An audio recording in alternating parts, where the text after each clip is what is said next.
Atenção porque vai começar a aula de Geografia. Olá, turma. Aqui é o professor Bruno Viana. Vamos juntos a mais uma aula de Geografia aqui pelo canal. Agora nossa aula será para os nonos anos e o EJA 4, tá? Peguem seus materiais para anotações. Informem aqui nos comentários seu nome completo, sua turma, sua escola, né, para a frequência. Lembrando que hoje nossa aula 14 é a aula de revisão para a avaliação que vocês farão logo após a aula, tá? Então, prestem bastante atenção para realizar uma boa prova, tá? Antes da nossa revisão, faremos nossa correção, né, da atividade anterior. Então, a primeira questão dizia, ó, economia é a ciência humana que visa administrar a alocação de recursos necessários à sobrevivência do homem por meio da produção, distribuição e o consumo de bens e serviços. O fragmento encontra-se, então, alternativa certa, a letra B, é verdadeiro, né? Com certeza, essa é a ciência humana da economia. Segundo, em território brasileiro, são desenvolvidos negócios nos setores primário, secundário e terciário. Qual setor é composto pela venda de produtos e pela prestação de serviços? Então, a alternativa certa, a letra C, é o setor terciário, né? O terceiro setor. Terceira questão.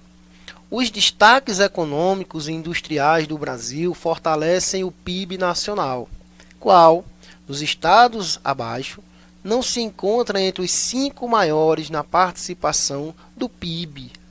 Então, a alternativa certa é a letra D, o estado de Rondônia, tá? É importante estado, mas não é um dos principais no PIB brasileiro. Quarto, que tipo de ocupação consiste em trabalho fornecido por uma empresa com todos os direitos trabalhistas garantidos? Então, só pode ser a alternativa A, né? Trabalho formal, carteira de trabalho registrada. Quinto, como se caracteriza o desemprego estrutural? Né? Nós vimos na aula passada. Então, resposta subjetiva. Ocorre quando há uma mudança estrutural na sociedade. Os trabalhadores atingidos não conseguem adequar-se à nova realidade de mercado. Então, muda a estrutura social. Feita a nossa revisão, nossa correção, desculpem. Vamos agora para a nossa revisão, tá?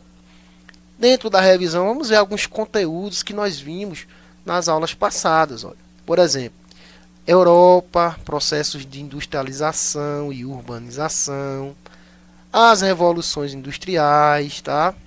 Por exemplo, a Ásia, a distribuição populacional e a urbanização. O Brasil, né, a situação econômica, os empregos, o desemprego, tá? Vamos ver um pouquinho sobre esses temas. Primeiro, industrialização e urbanização. Será que andam juntos?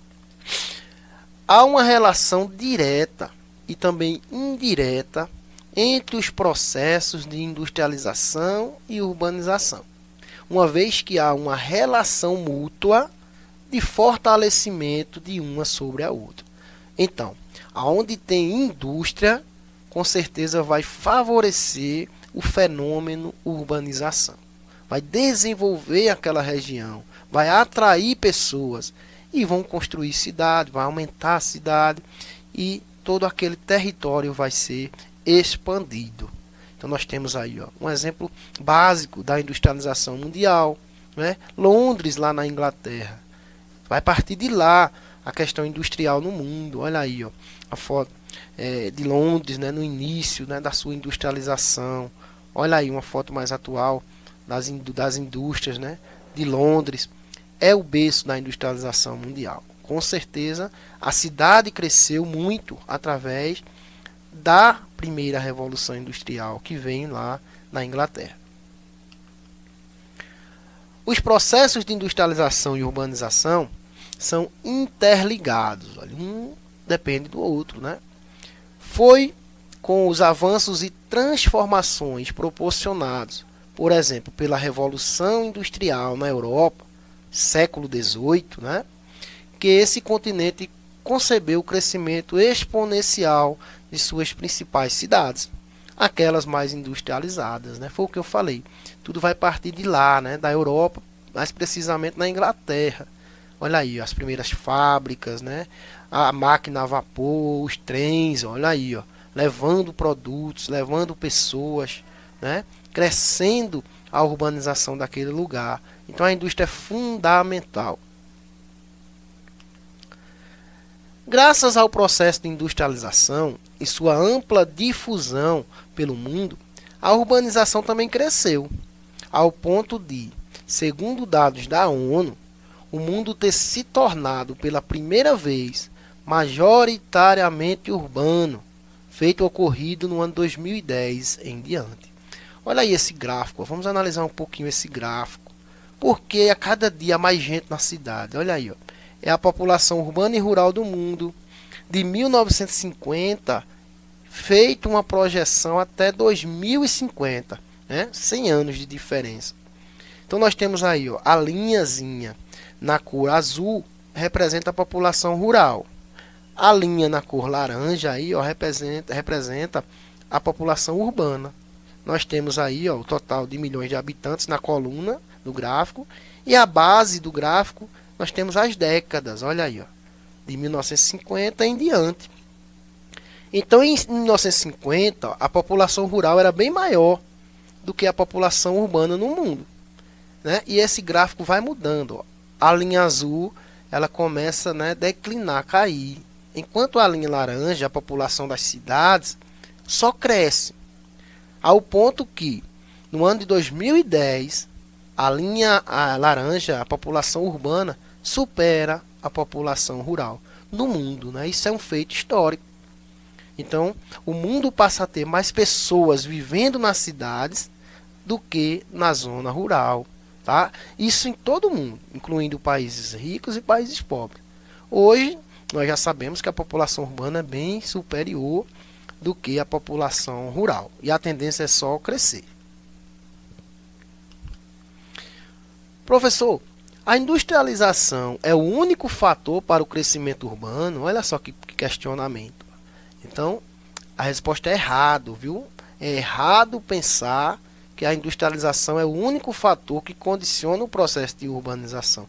É o principal, porém não é o único.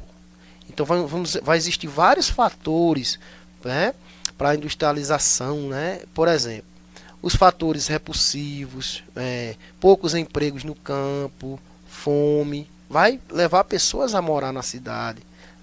Os fatores atrativos, olha, a oportunidade de trabalho, de estudar, isso são fatores também que vão elevar a urbanização mundial. As pessoas procuram as cidades porque vão favorecer de vários serviços.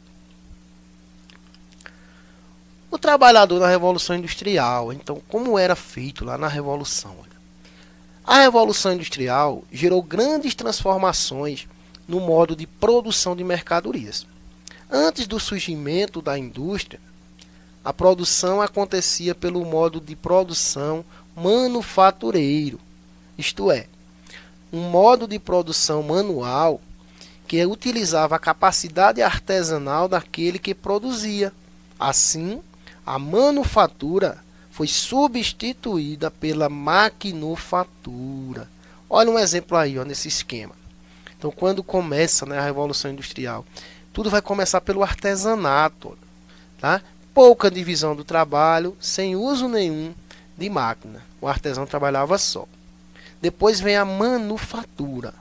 Aí já existia uma divisão de trabalho, uma linha de produção, tá? Uma divisão de trabalho. E aí já tínhamos ferramentas, né? Os artesãos trabalhavam com ferramentas, produziam mais. Depois vem a maquinofatura, que é uma divisão de trabalho, né, por fase, e agora com a introdução da máquina, nesse período a máquina a vapor. É aí que vai surgir a indústria. A máquina vai facilitar o trabalho do homem, né? Ele vai produzir bem mais com a ajuda das máquinas, né? E toda indústria hoje tem seus maquinários. Na segunda revolução industrial, olha, o que marcou essa fase? Refere-se ao período entre a segunda metade do século XIX até meados do século XX. A industrialização avançou os limites geográficos da Europa Ocidental, espalhando-se por países como os Estados Unidos, o Japão, o próprio Brasil, né? E outros. Nesse período, o petróleo, lembrem disso na prova, olha, o petróleo passou a ser utilizado na segunda revolução industrial como fonte de energia para o motor a combustão. Então agora o petróleo, a indústria do petróleo revoluciona o mundo. A maior fonte de energia, né, descoberta, o homem vai produzir agora. A indústria de carros agora vai produzir motor a combustão, tá? A queima de petróleo. Então isso vai desenvolver. Olha aí, ó, as linhas de montagem aí, ó. Por exemplo, lá nos Estados Unidos, né, o Fordismo, que a gente já estudou, a produção de carro em linha de montagem, né?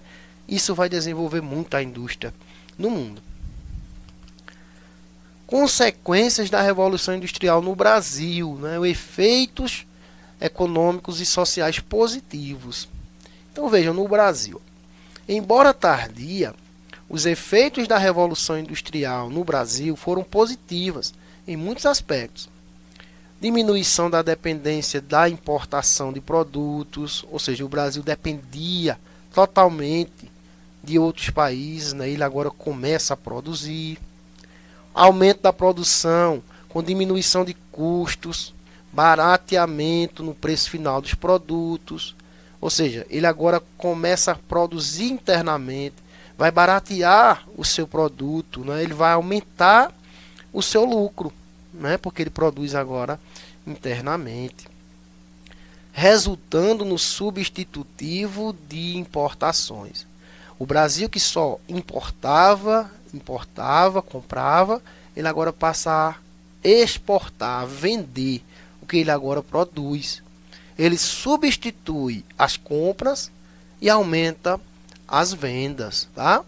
Isso vai fazer o quê? Geração de empregos na indústria, vai fortalecer a indústria e também organização dos trabalhadores da indústria em sindicatos que passaram a lutar por melhores condições de trabalho, direitos, salários mais justos, né?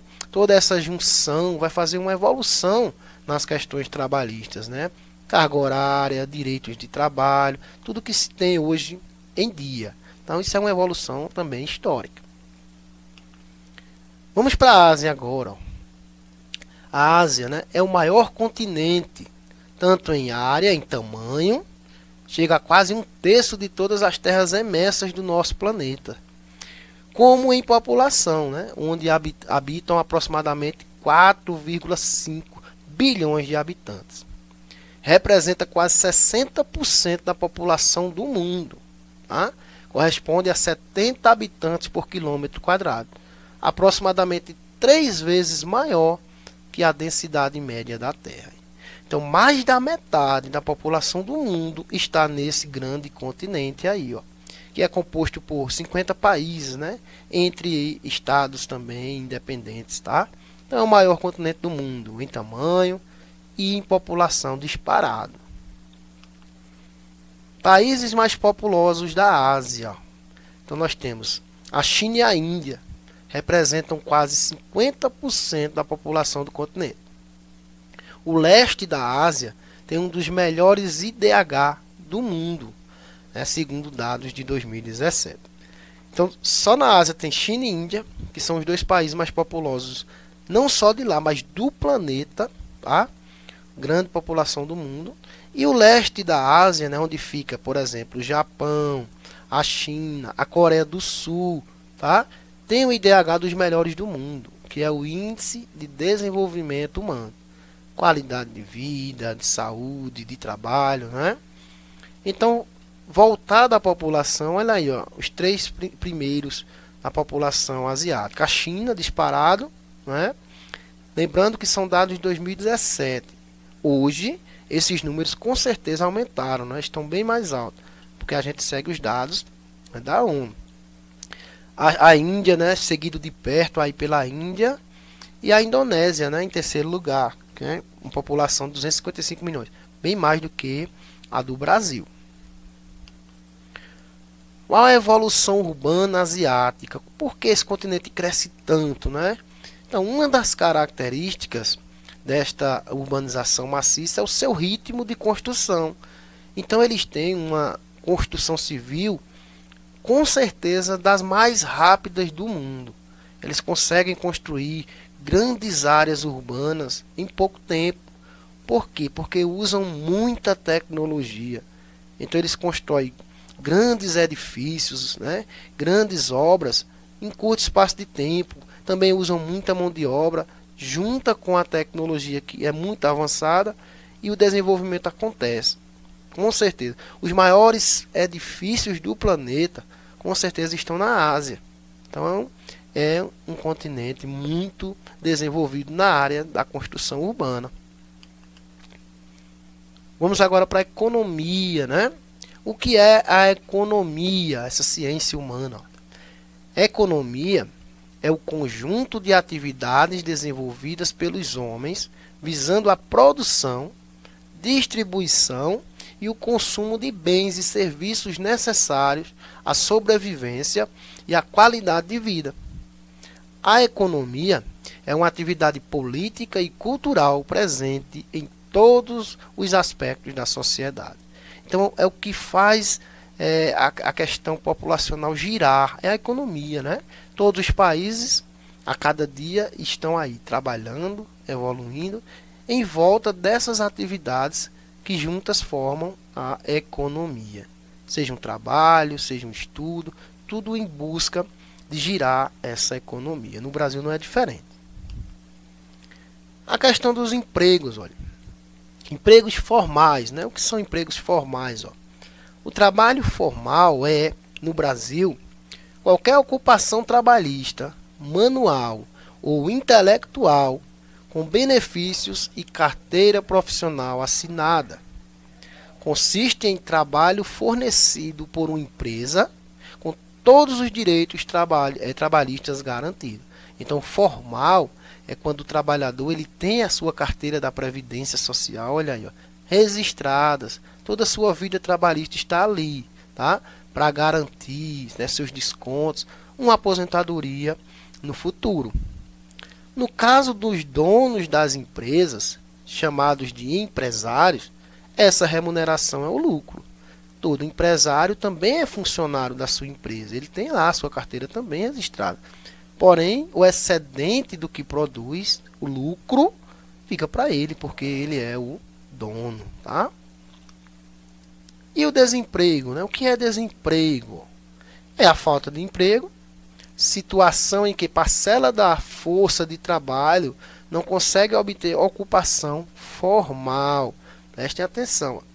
Aí você pergunta, professor, desempregado é a mesma coisa que desocupado? Né? Não, viu? Não, não é. Conclui-se que desempregado é aquele ou aquela que não possui um emprego formal. Portanto, a pessoa pode estar desempregada, porém ela pode estar ocupada, tá? Desempregada é se não tiver com registro na carteira ali, ó, se não tiver com trabalho formal. Porém, ele não está desocupado, ele pode ter uma ocupação, um trabalho autônomo, ele pode estar ganhando dinheiro, tá? E pode até contribuir para a sua aposentadoria, né? Fazendo suas guias, pagando a previdência, né? Por fora. Então tem essa diferença. Pronto, aqui nossas referências, né, da nossa pesquisa. Obrigado pela atenção, espero ter ajudado. Prestem atenção e realizem uma ótima prova, tá? Até a próxima aula.